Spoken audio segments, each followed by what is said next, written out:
Welcome to Elite 6 Think Tank, an open discussion group with business owners who share their knowledge, experience and skills.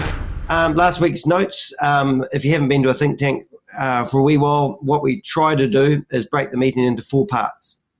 The first part is the topic, which is last week's topic, is talking about people's experiences on the topic, problems that people are facing with the topic, and then positively we come up with some solutions. And then at the end of the meeting, I ask you guys, and sometimes you look a bit dumbfounded, what did you gain from coming to the meeting today? What's some takeaways you got? And basically that's, and then we come up with the theme for next week's meeting. So think about this now. There's a chat box at the bottom. It's my saving grace at the moment. I'm not very good at spelling, and I tried to do my mind map, and it was a disaster. So then when you guys started saying these comments, I'm going, oh, you wouldn't be able to put that in the chat box below. And then I cut and paste and put that into our mind map, and that's how we get brilliant mind maps these days. So without further ado, I'm just saying that for David Clarkson's benefit, because I've done a lot of public speaker training with David and others, and you never say with further ado. It's the worst thing you can do to introduce a meeting other than saying, can you guys hear me okay? And another wee tip I'll give you is not to wear your glasses. If you can see the screen, eye contact is really important, so I'm going to put mine back on. Sorry, Dave. That's good. I'm just naughty, aren't I? So let's get into this. I will stop sharing that screen, and briefly you'll see everyone, and I'll start sharing another screen. What I'm going to do too, before I start that, I'm going to get you guys to do something we haven't done before, and that is introduce yourselves really briefly. And I'll just get people to go around the room, so I'll pick on the people without the mics. Unmute all. Chris, tell us who you are and what you do. I am a life skill educator for children and adults, running a martial arts school here in Christchurch for all ages from 5 years old. We run different self-defense programs for businesses and schools and kids. And then I have a virtual online fitness program called BoxFit. That's right. Brilliant. Helen, what do you do? I am Helen Oates, and I run my photography business called Mode V Photography, and I shoot sports, I shoot portraits, landscapes, and I make Lightroom presets to put on your photographs, a bit like an Instagram filter. Plus, yep. I have 2 online stores. Brilliant. Mark, go on. Yeah, Karen, after 30 years of being a school principal, the last 4 years now I've repurposed myself. I'm now an insurance broker and advisor, and I get out there really doing different things with personal and small business insurance in terms of providing leveled cover often to enable people to have sustainable and affordable premiums as they age and not having to quit them because they become too expensive. And you know all about aging, don't you? Yes, Danny. He's got it in there, David, hasn't he, already?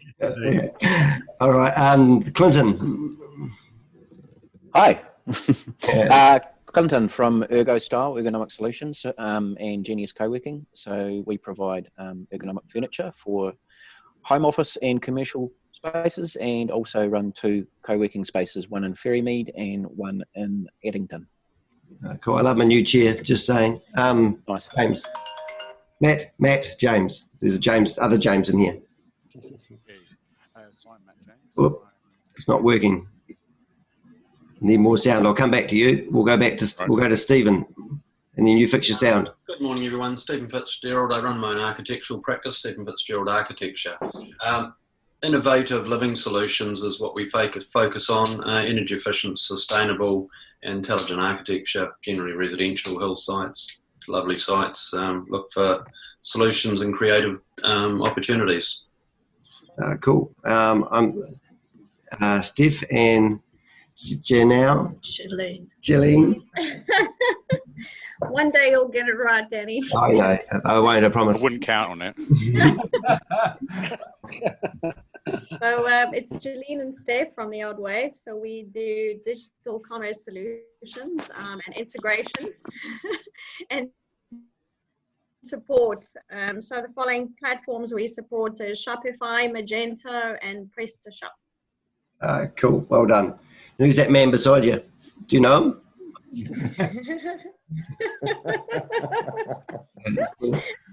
All right, and Emma, we'll get you to introduce yourself. Hi, I'm Emma Gilmore.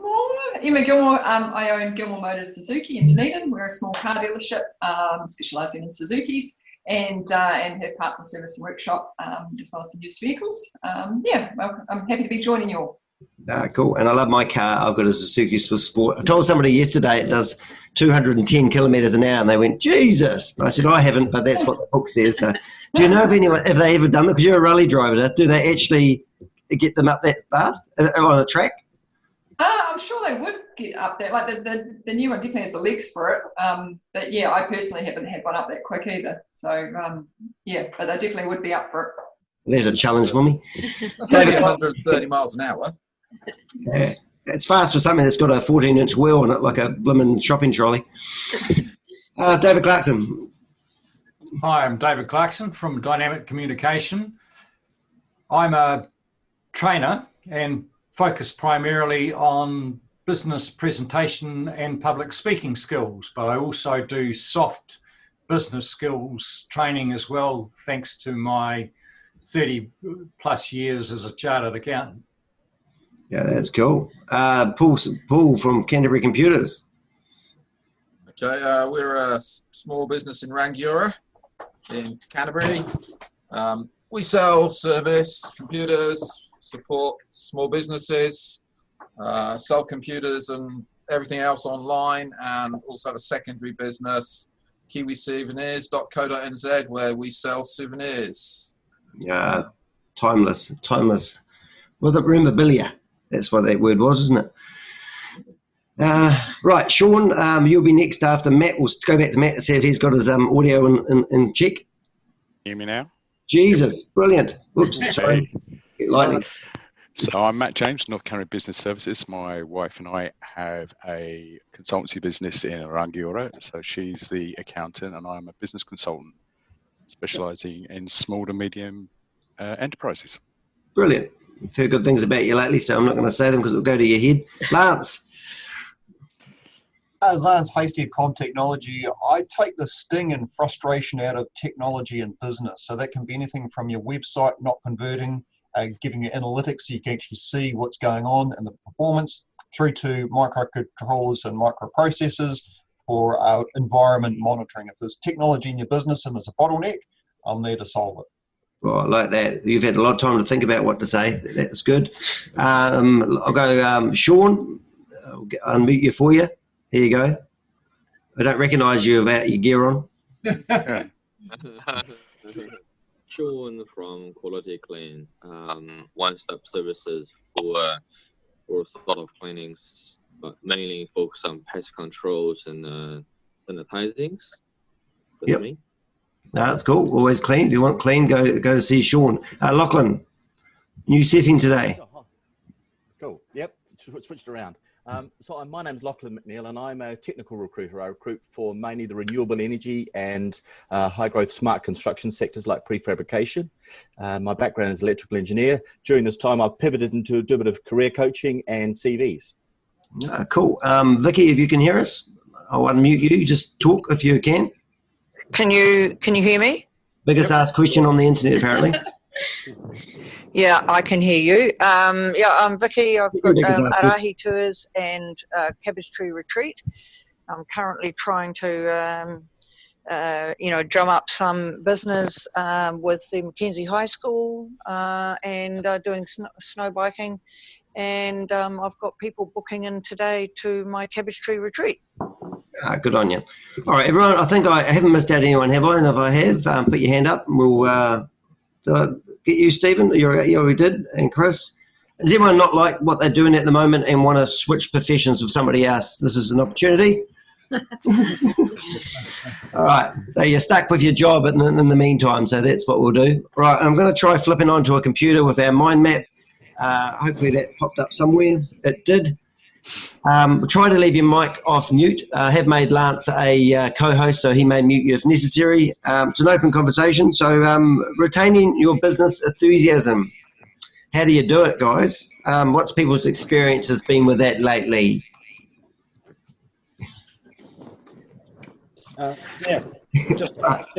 Just to kick it off, I guess as we went into lockdown, I certainly, and my wife spent the first weeks spending a lot of time, because it was raining down here, watching Netflix. And it wasn't really till week 2 that we sort of started to think about what we're going to do. I could already sense that client recruitment in that new world that we entered was going to be a problem. And so I spent probably the next 3 weeks and doing a lot of Zoom meetings like this to sort of get my head around this changing world and how we can access our clients. So I'm pleased to say that I've got 3 clients now on the go, and they've all been through virtual contacts. Oh my God, it does work. Who would think, eh? Well done. That's really, really good. That's cool. I'm not sure how good this is looking on your screen, but anyway, I'll fix up the font later. Now, I hear some background noise somewhere along the line. Is that me? Wiki. It's who? Radio. From Wiki. Stop now. Oh, Vicky, there we go. Fix that. Sorry, Vicky. If you want to talk, just put your hand up or your sunset up. Right, so people's experiences with enthusiasm.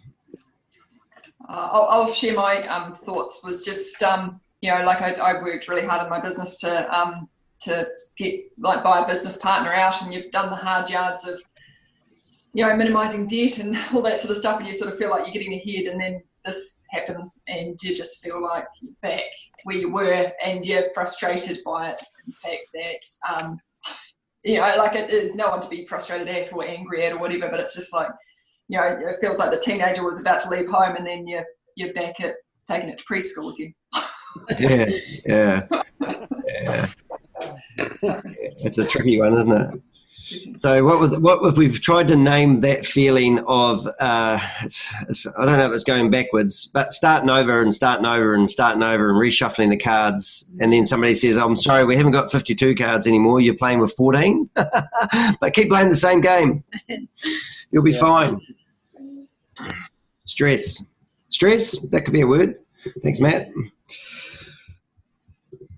What's other experiences people have had with trying to maintain their enthusiasm? What about, I'll pick one, negative people. How do you deal with that, guys? Cut them out of your life. Yeah. Put them on mute.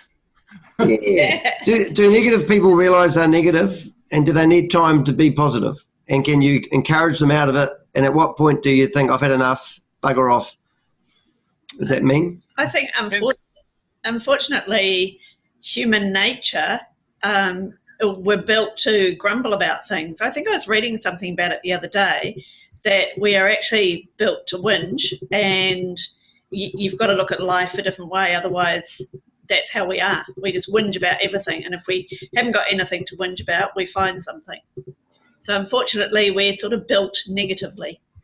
Oh, that's interesting. Yeah, what a wonderful tagline. Lachlan McNeil, built to whinge. Yeah. There's a whinging Poms, but I'm not saying that out loud. Hey. Oh, sorry, I forgot about that. Yeah. All right, so so what you want to put that comment in the chat box, and I'll use it. I'm having problems with my chat box, but anyway, that's good. Oh, Groundhog Day. I love Groundhog Day. Carry on. Yes. It depends on who's whinging. So it's a client whinging because of their situation, or it's just they're whinging because they're whinging. The two different scenarios, aren't they? So at the moment, dealing with a lot of people worried about their future, worried about their business, and arguably you could call that whinging, but it's actually just a reflection where they are and how stressed they are. And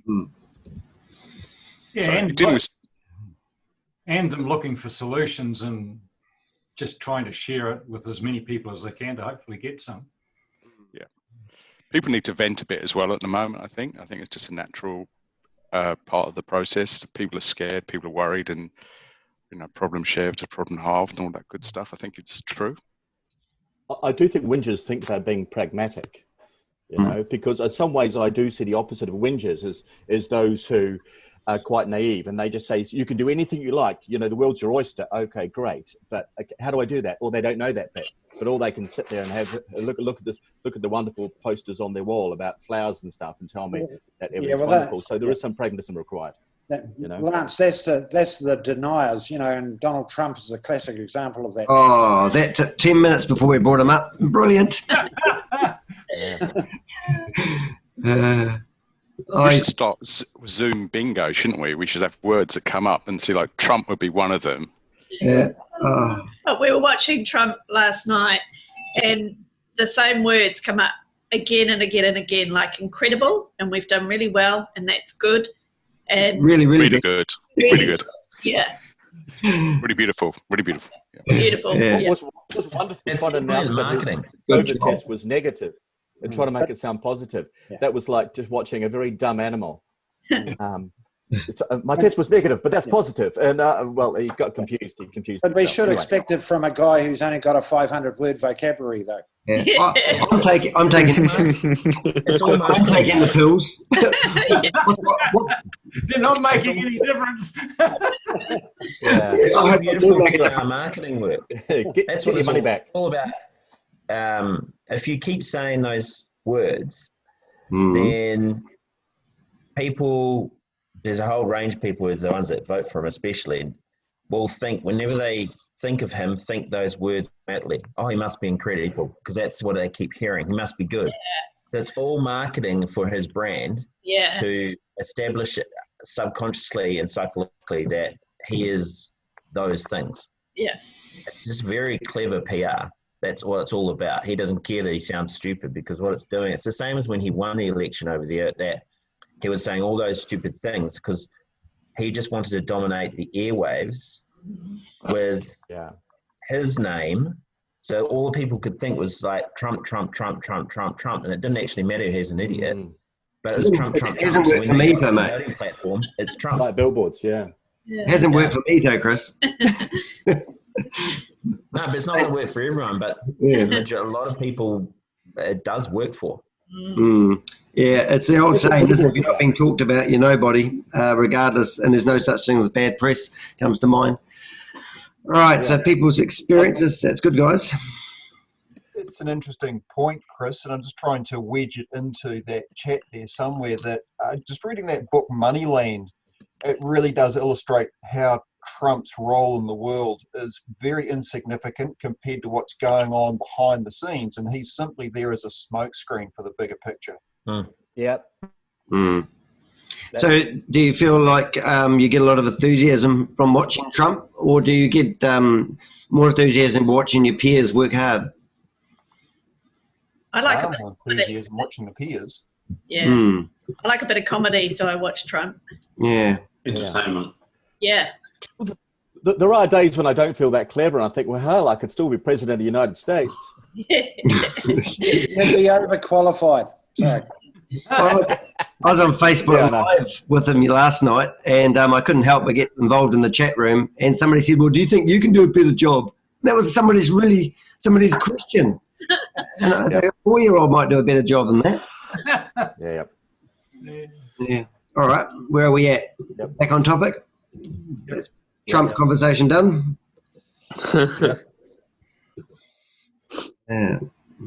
In terms of raising business enthusiasm, one thing a little pet thing I've looked at today is this guy on a fishing boat in the UK. He's got the smallest fishing boat in a place called Brixham, and his name's Tristan.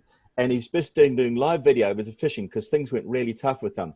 But no titles, no SEO, rough and raw, some lines all over the place. He sticks his phone up while he's out there fishing way early in the morning, dark hours, and he's sold all his fish every day. And I'm thinking, well, that's an inspiration, you know. And it's called his boat's called Adela, Adela, and then BM79. That's all. He's not sophisticated, but my goodness, he's using things, and it's quite an inspiration in terms of retaining your business enthusiasm, you know. Well, probably the topic that you're talking about really is reading stuff. I've started reading the 100 Side Hustle book, and it's quite good, but I've done a lot of those already, which makes me laugh. But it's good because you get a lot of enthusiasm from reading other people's content, like coming from somebody who's dyslexic.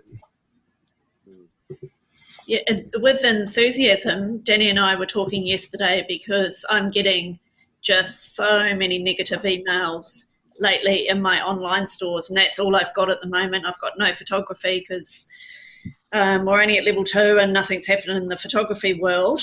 And we were trying to get a bit of enthusiasm we've decided to sell our art, and I've wanted to sell my art for a long time but never really found a platform to sell it on, I guess. So I'm actually getting a bit more enthusiasm, and I'm getting quite excited about getting all my art out there and trying to sell it.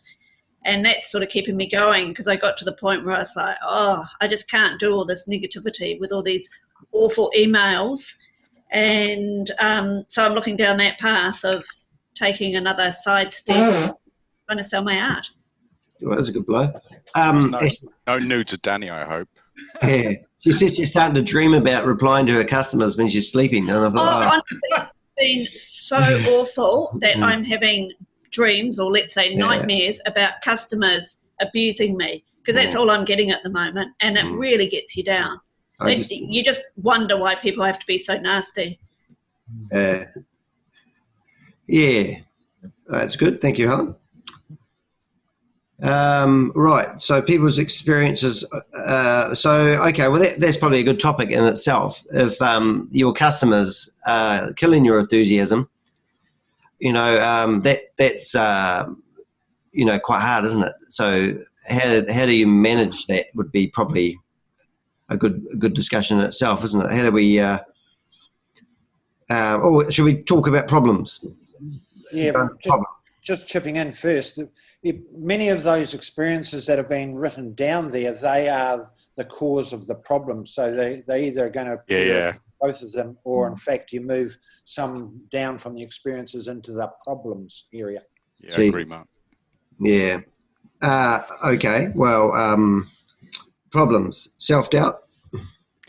That's a problem. Boom. Look at that. Denial. Is that a problem? Yep. Yeah. Yep. And the imposter syndrome is also a problem as well. Yeah. Did you read that? Who said Up one? Yeah. That's right. Up one? Who asked you, Dave? Yeah. Do you think? Okay. Trying to find imposter. It's about the New opportunities. That one? Okay. My screen is delayed, so that's good. I think also for me is I'm in a creative business, and all that creativity stopped at the moment, and I really want to get back into that realm, and dealing with whinging customers is not creative one bit. So I can't wait to get back into a little bit of creativity. And so watch this space.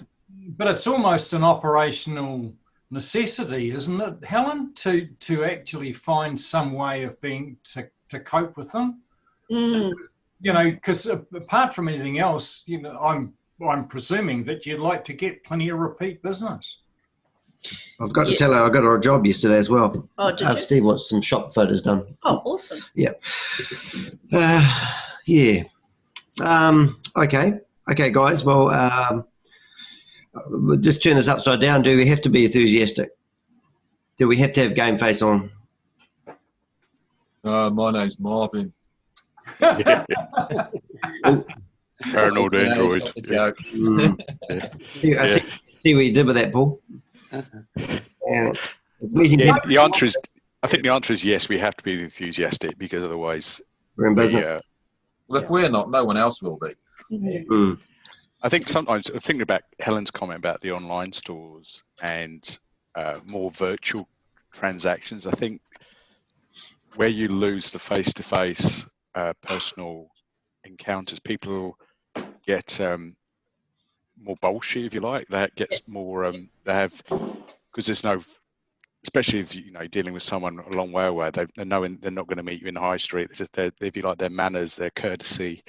Yeah. Sometimes that just goes out the window. Yeah, they wear the cloak of anonymity. That's right.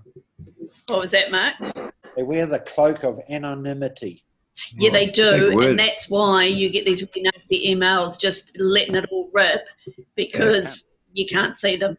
I actually ring them up and try to smooth it over a phone call, and they're as nice as pie, and they try to you greet them really nice. You don't tell them who you are and where you're from until they get to know you, and you build that relationship, and then they start explaining why they wrote that email and why they said it, and then you go, oh well, and then as soon as you say something that they don't want to hear, like they start yelling down the phone. Their language is atrocious, and then you go, okay, it didn't make any difference, but I just wanted to see if I could get the psychology of that.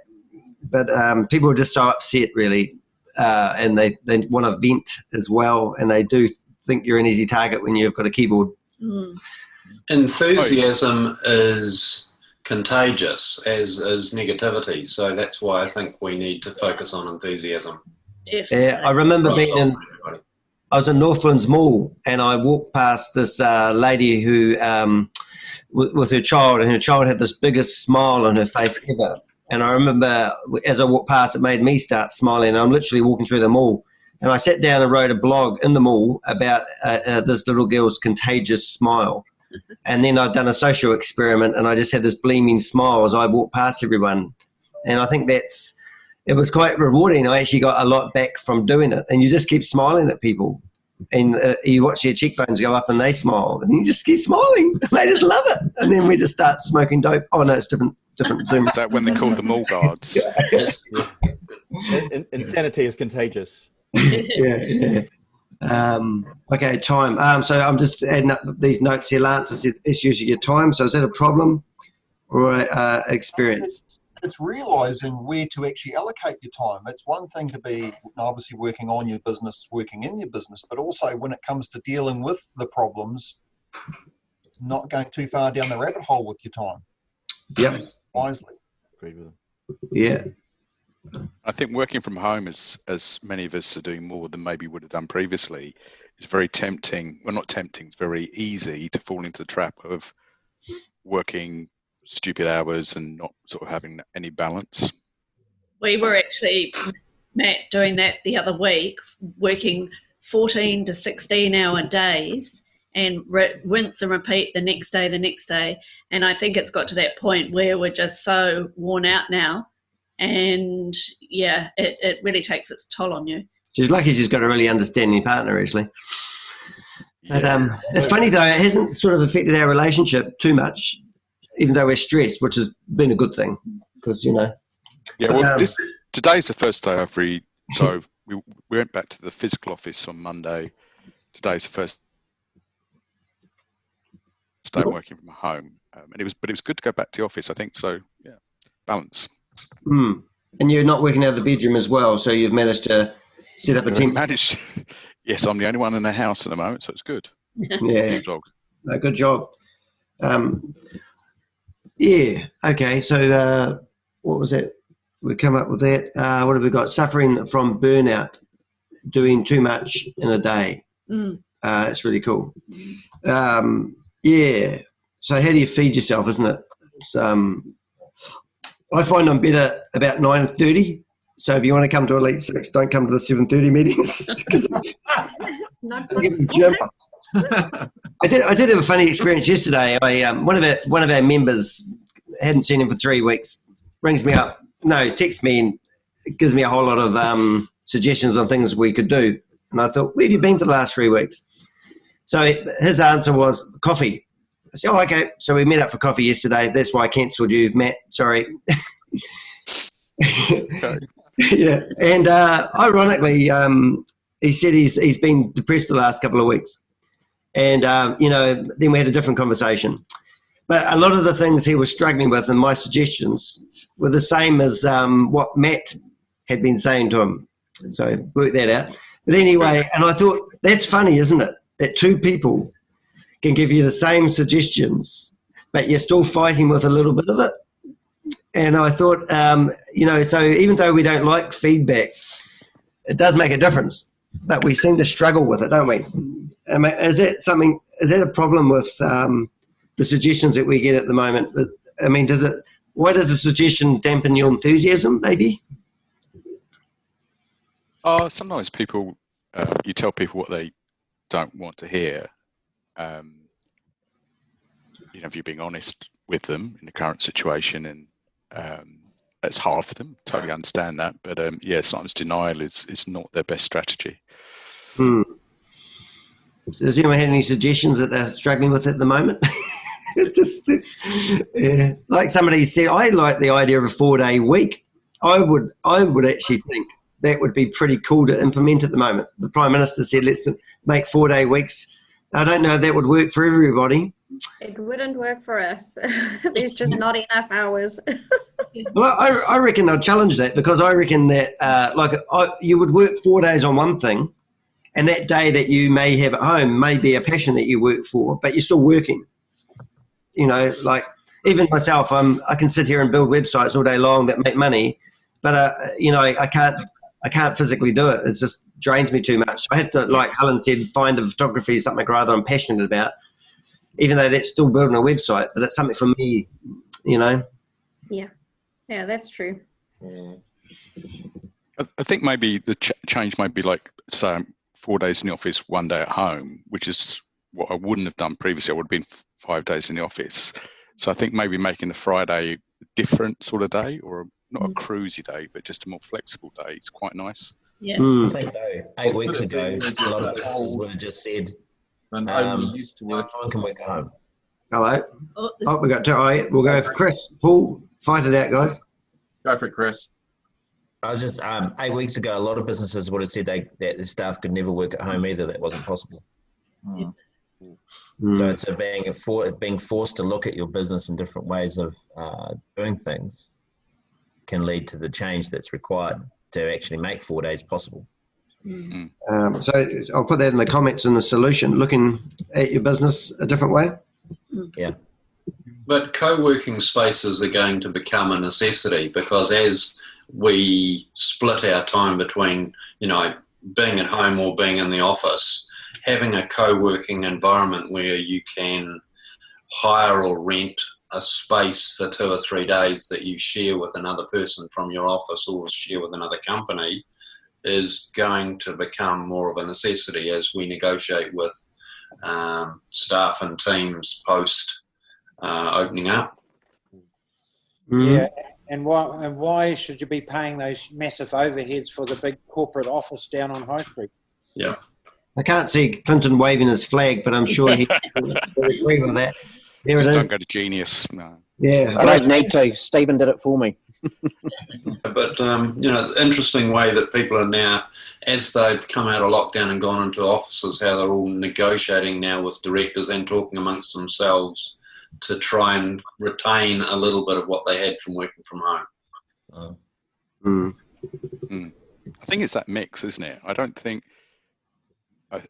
like my son's just started his career and a firm in town, and he worked from home as an accountant, but now he's gone back to the office, and he really just likes the vibe of the office. You know, he had the convenience of working home, but he just likes being in amongst a crew of people. So I think it varies business to business, and maybe depending where you are, if you're in your career path and that sort of thing. Yeah, and if we're talking about enthusiasm, Matt, I go along with that. You know, very often it's that being around that vibe creates the enthusiasm. Yes. To be able to carry on and push through. And I think that's great. You know, I was talking to a lawyer, said exactly the same thing when I was out on a walk about 2 weeks ago.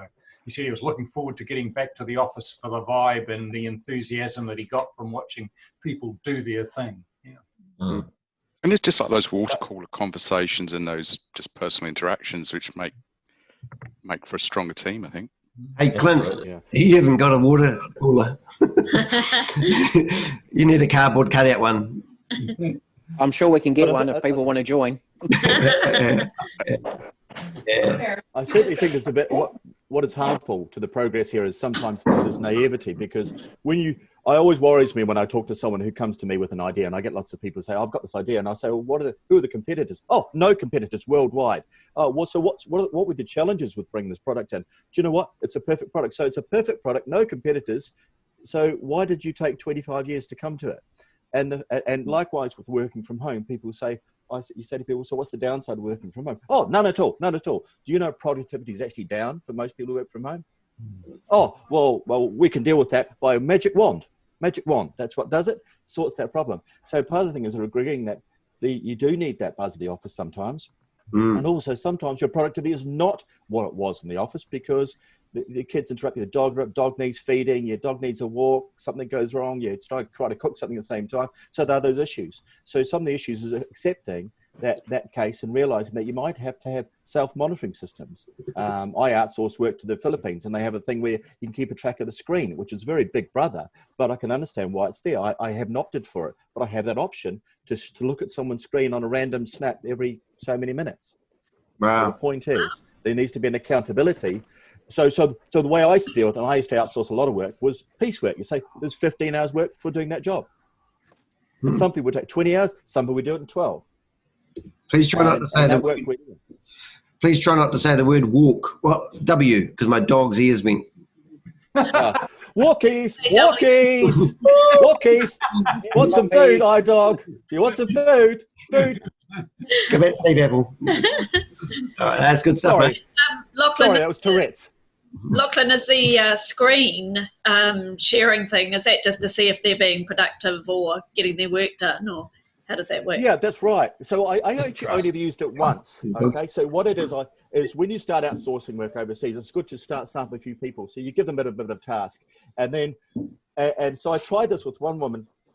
And basically, she started really in great gusto, and then she went off to some sort of like a Trade Me site for about 3/4 of an hour, and then cracked back my work at the end. And I thought she hadn't delivered the work that I wanted, so I just moved on to someone else.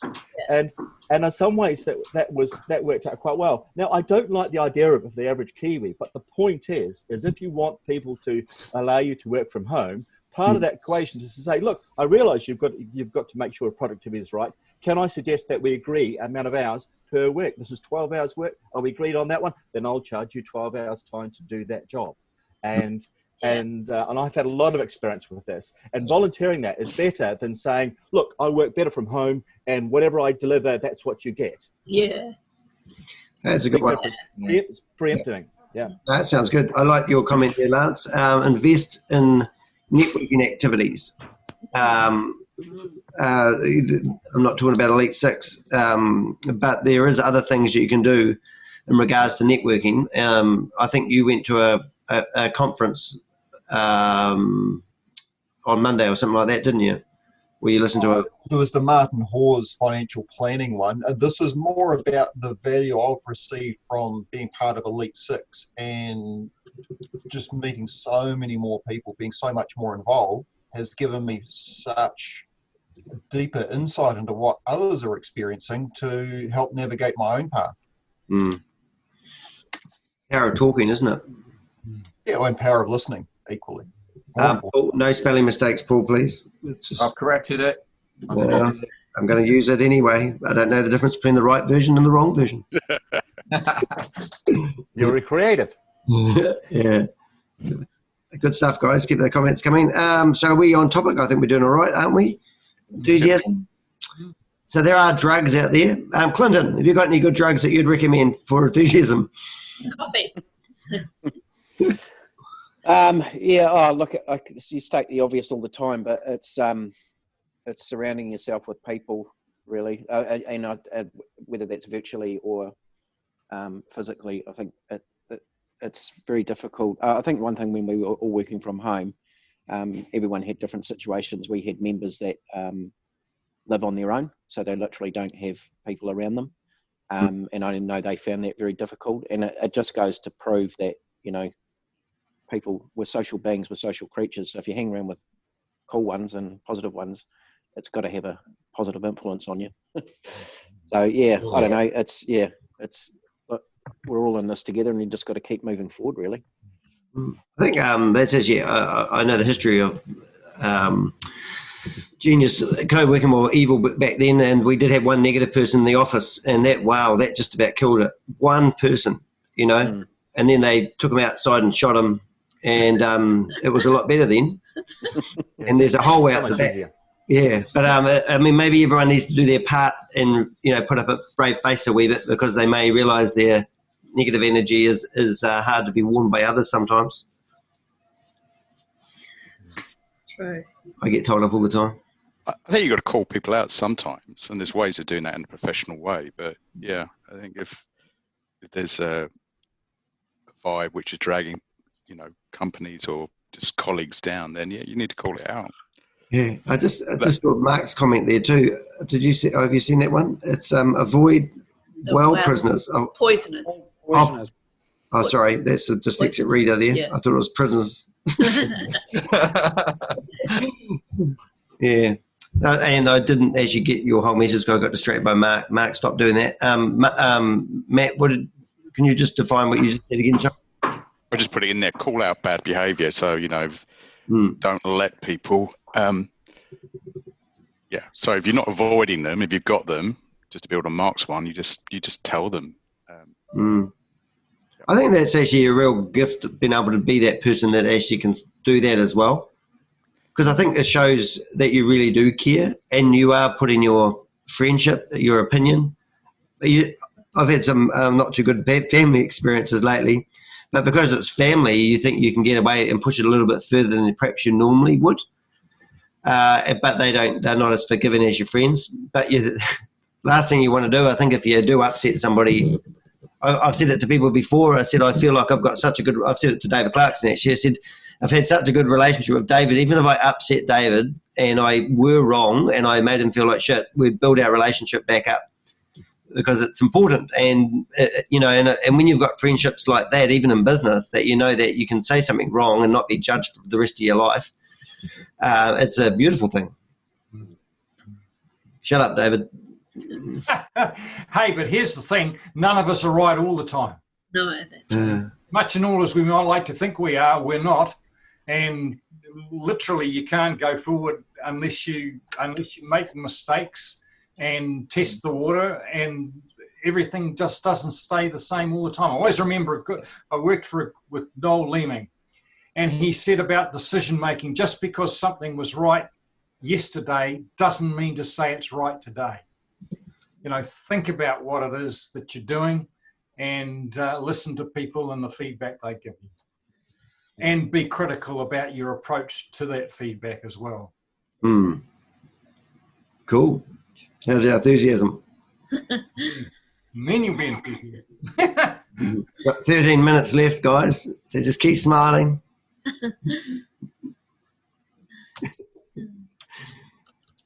Okay. Seek objective advice, views, not family. Oh, that's funny. Sorry, personal joke. Yeah. Yeah, that's good. Yeah. Adopt new technologies. Cool. Do we need to reiterate some of the stuff we've gone over? Perhaps if I flip this down a bit. We've got obviously lots of experiences that may be in the wrong queue. I don't know if Netflix really fits in there. But that probably, I think everyone watched the Heist. Money Heist. Money Heist. Yeah, I've heard of it. Yeah, it's brilliant, man. Money Heist. Yeah, but that made everyone smile, you see. So if you look at it like that, what's some things, just Vicky, your sound is not on your device and I cannot turn it on. So that means you haven't turned your audio on when you come into the room. That's why you can't speak, and I can't do anything about it, unfortunately. What have we got? We've got sack bad clients. Oh, dear. Oh, I like that one. Right, now let me look at the window here. Chris? Sorry. Yeah, you're fired. Yes. Sometimes you've got to, because they take up so much of your time. Auction thieves. Yeah. For profit. Yep. Yeah. Yeah. Or as I said to my friend yesterday, who he gets people ringing him up, and then half an hour later he's still talking to them on the phone, and he's fixed their problem and they go off. And I said, well, I had a guy that wanted me to do something on his website. He always rings me up and he says, look, can you just fix up where I've stuffed up? And we should talk about doing a big job down the road later on. Yeah, so I said, hey, look, I've got a booking system. I know Matt's got one. I said, go book me for half an hour and we'll work on it together over Zoom. And just a quick question. Yeah. Yeah. Oh, yeah, that's right. Yeah. and sorry, I thought that was a question. Use my booking system.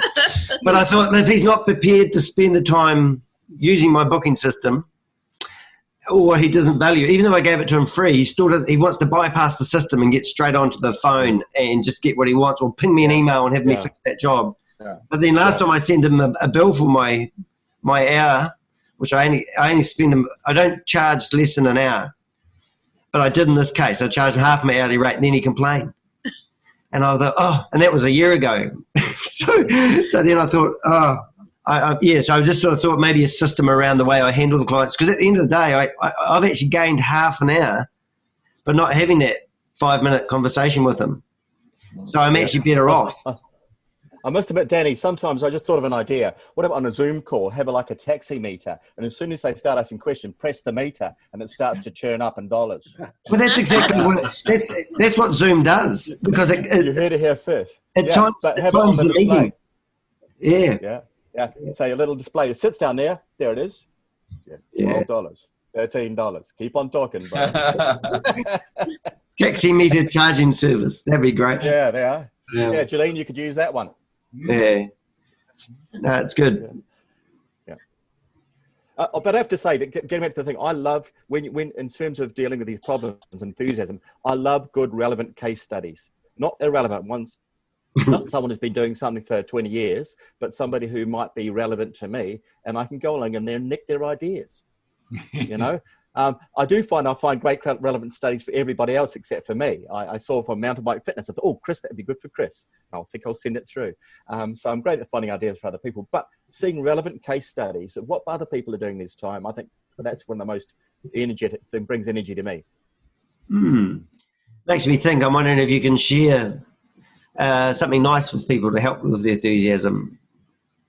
If you were to, I was going to send Mark Scound a nice message. He probably doesn't realise, but he's sent me a nice message about the think tank meeting the other day, and that actually that was nice. It was just an email. It was about 2.5 pages long, and I read the first line and said, "Oh, he's happy. It's good." Deleted it. And thanks for the case of wine that you couriered to me too. Oh, thank you. I'm glad you enjoyed that. But little things like that can actually share your enthusiasm. Can be, it is about being nice to each other and caring, really. Yeah. Actually, I think I got one email this week saying thank you, and probably 100 having a go. So the one that comes through thankful, you actually reply to them and go, thanks, we don't get much good feedback. I was wondering whether you got mine. So thanks, mate. Yeah. If you don't know what Helen does, she sells razor blades on the internet, and a lot of her customers aren't very happy at the moment. And she's trying to get some positivity from that.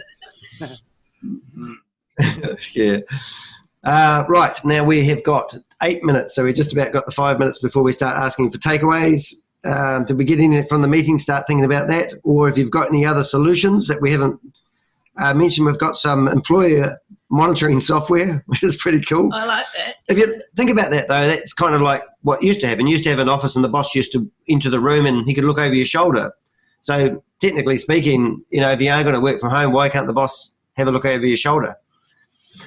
But I think my point was to get, if you want that, then you've also got to volunteer the system. So you can say, look, I'm going to work from home. I realize you've got to get value. So how about we put this system in place to make sure that my output matches what you expect. Yeah.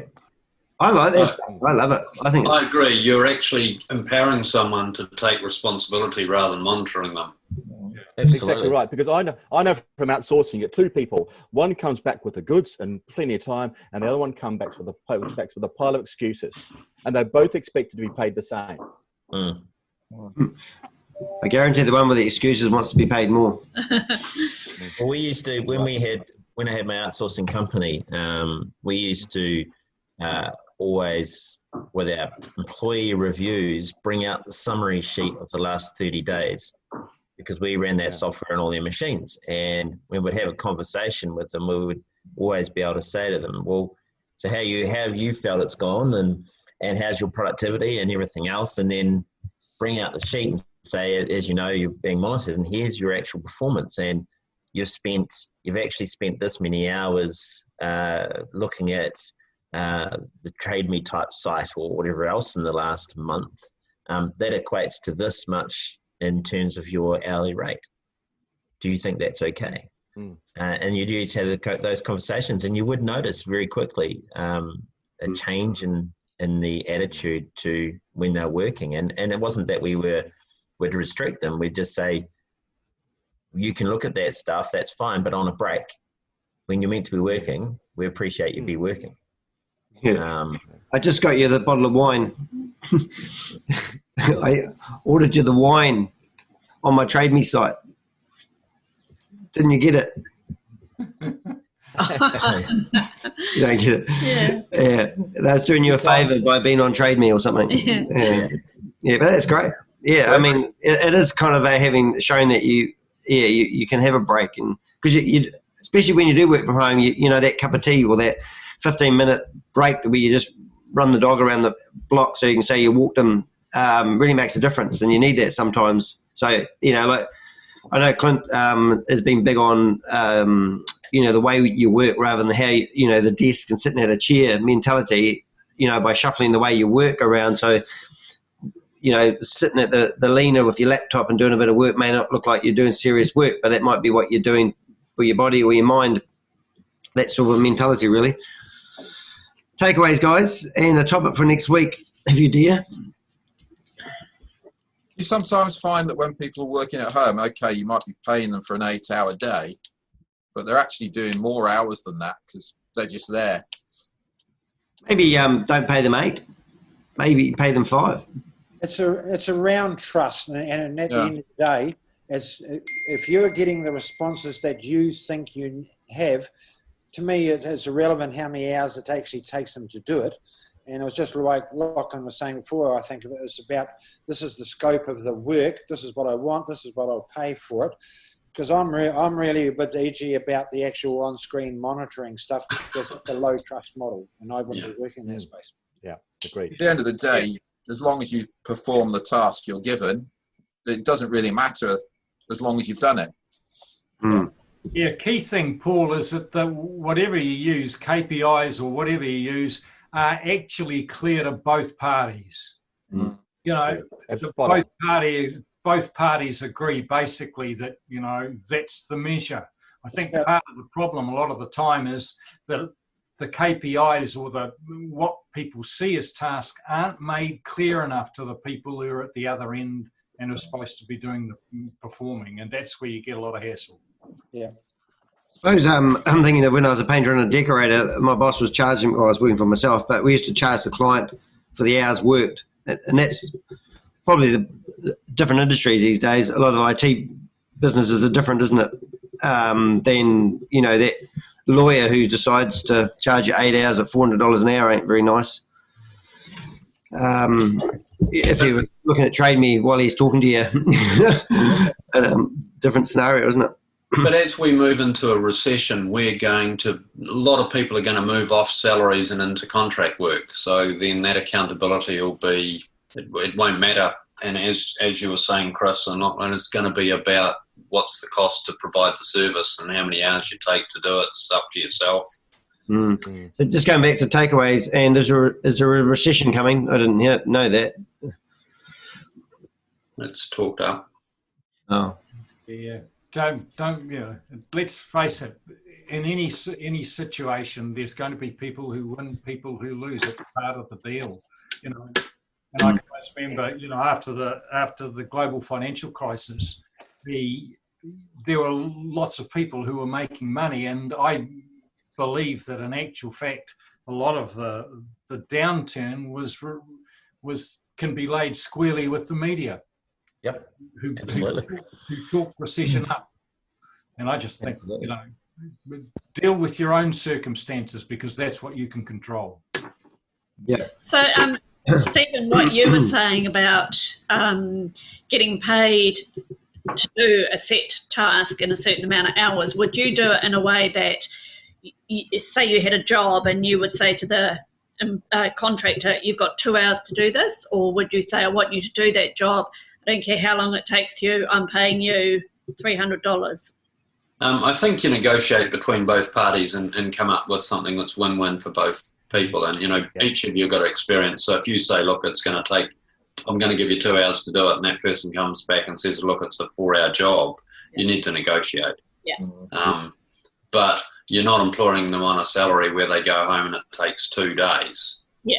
Because you're going to charge them anyway, and they're not accountable for their own time because they've got to monitor it to like we do as small business operators. You know, you've got accountability yourself to create things for an output versus a capital gain or a profit.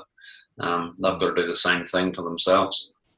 Maybe I could outsource some takeaways for people today. I would absolutely agree that one of the best weapons for this, Helen, is having 2 people doing the job. Because if you're one person, they can say, no, that job, that's 25 hours in that job. But if you say, look, I've actually got 2 of you working on the job, I'm splitting the job between the 2, do you know what? The arguments suddenly disappear. Right, yeah. That's a laugh. Yeah. Takeaways. If you're feeling sad or depressed and without enthusiasm, talk to somebody. Can't spell it. Yep. Talk to somebody. What was that? Yeah, if you're not feeling enthusiastic, talk to somebody, and somebody that you know that in actual fact will give you positive feedback. Yeah, it's really good.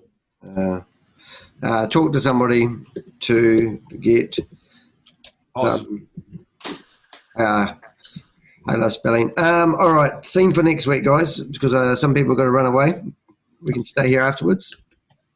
Don't make me pick it. The person that picked the theme last week isn't here today. It's part of the rules. If you pick the theme, you've got to be here.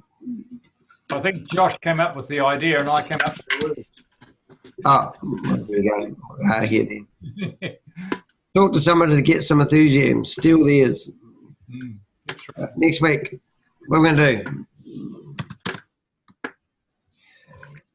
I didn't know what we we're going to do. I thought of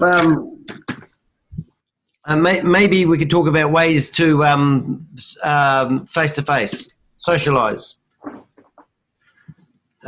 Different ways that we could have a meeting, or rather than, like, as I've said, and there's reasons why I'm not saying this is the only way, but this is the only way I see it working at the moment, is keeping regular with our meetings on Zoom, and then finding other ways to meet and face-to-face. And somebody suggested potluck dinners. Somebody said maybe a lunch. And then I said to my mate yesterday, well, why don't we get together and have a coffee? And that was really good for both of us. We actually had a coffee for an hour and a half, but it was a nice way of meeting. And I'm thinking, well, when you guys having meetings together, and doing things like that, maybe there should be a discussion around that, as ways to do social face-to-face stuff, because obviously I can't even get 10 people together at the moment without getting arrested. What about though clever collaborations? So I'm a recruiter and we're a very competitive industry. Now, because now this online thing's much bigger, I can actually collaborate with UK recruiters. We can share knowledge about stuff, but we're not competing in the same geographical area. So what about clever collaborations? That's good topic. Yeah. Can you put that in the chat room? Collaborating. Yeah, well, because I think Chris had a really good example with that on Tuesday or something. You got to be on, for $15, you got to be on a meeting with some guru who had a business with millions, doing somewhere where you want to aspire to. More than one. So there was a global conference organised. That was $15 to attend for the martial arts industry, and it had some of the top people in the martial arts industry from around the world, UK, US, Australia, all coming online via Facebook live feed and talking about COVID and talking about processes they do in their business and plans for going out and how to market and things. And so it was really interesting that the access that's now suddenly being thrust on the world that's now available is mind-boggling, because to access these guys normally, you're talking $3,000 flight to go to the UK or the US, and then you're talking $1,000, $2,000 to attend a conference. to sit there and go through, plus your accommodation costs and things like that. Yet it worked perfectly well, really well, completely via Facebook Live. And the cost was negligible. So suddenly it seems like a lot of walls have been broken down in terms of that collaboration. Cool. Well, there's a good topic for next week then. So looking for different ways to collaborate with your peers. As I said to you, it was quite nice that people are now willing to share their knowledge, experiences, skills with their direct competitor, which is, not really the norm, if you know what I mean, going back 10 years. All right, guys. Well, that is the end of the meeting, and I think we've got something good to go with. And if you want to listen to this meeting again, you can listen to it on our podcast. And I hope you all have a good week. And thank you for coming. Remember, next Friday is a special meeting. We've got dancers, we've got a band, and what else have we got? Oh, you're going to dress up as well. So don't forget that when you pop along next week. And also bring a gift day. Bring a gift for other people in the window. Yeah, that's right. Okay. But you can go away now if you want. But I will stop this meeting somehow on a button, but I'll keep it in the window. Thanks, Emma. All right. What am I doing? I'm trying to find. Oh, there it is. Buttons are gone. I think Sean's hand's got to get its own Facebook page soon. Yeah. His lifelines or something. Sean, you're going to live a really short time if you climb up big ladders. Oh, that's good. Hang on.